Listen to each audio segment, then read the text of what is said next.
You can see from this mini ravine on the island, or this big rock, that the watering party could have defended itself and the Spaniards couldn't pursue. So we'd have had another man taking the rear guard whilst the rest of the party could make their way to the end of the rock waiting rescue. This is the route the Englishmen would have taken through this gully.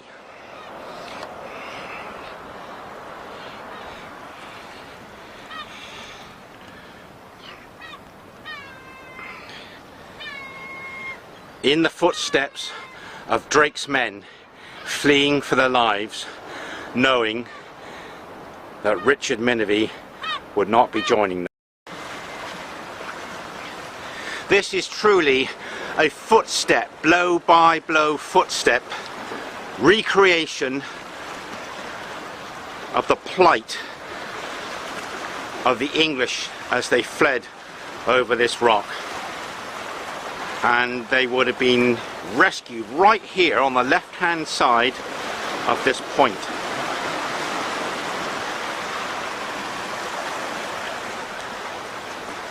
You're within talking distance of the men who were lucky to escape with their lives.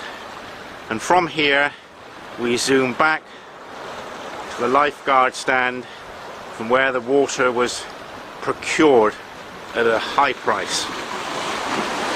There's the watering source, the ravine with the reeds. Drake would have seen that from his ship and known that was a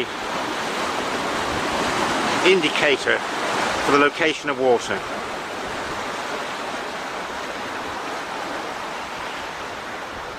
This is the view that sums up the whole story. The watering source and the rock,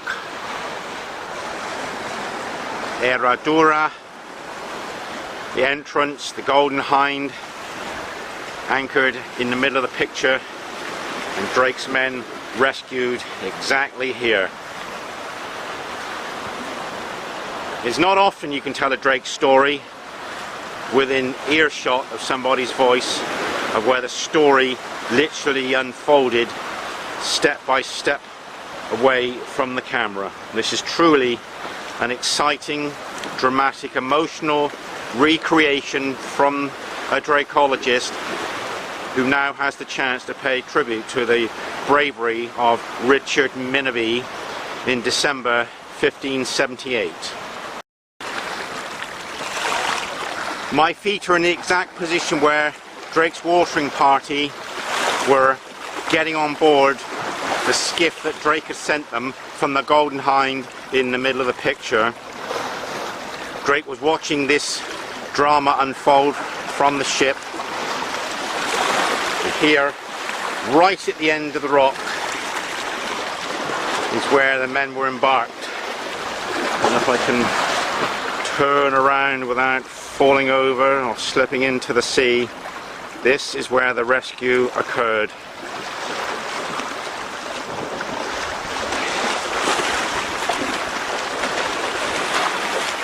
So we zoom to the lifeguard, look out where the water source is, those reeds, the greenery there.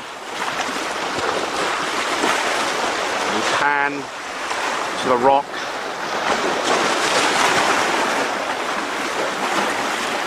And it was here that the English would have made their last defense against the Spanish as they were rowed away to safety, when nearly all of them would return home rich.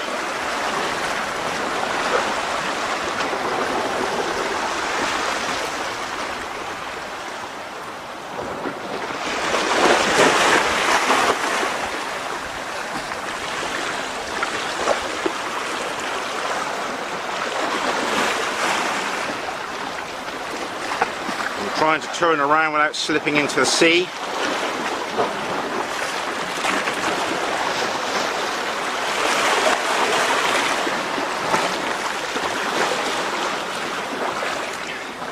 to show you the configuration of the rescue point. I fall into the sea with this camera, the whole expedition's over. So I will say goodbye, having made a tribute to the bravery of Richard Minaby. This little video clip shows you how steep and slippery it would be underfoot, because the rock would be covered with wet seagull droppings. I mean wet if the tide had just gone out.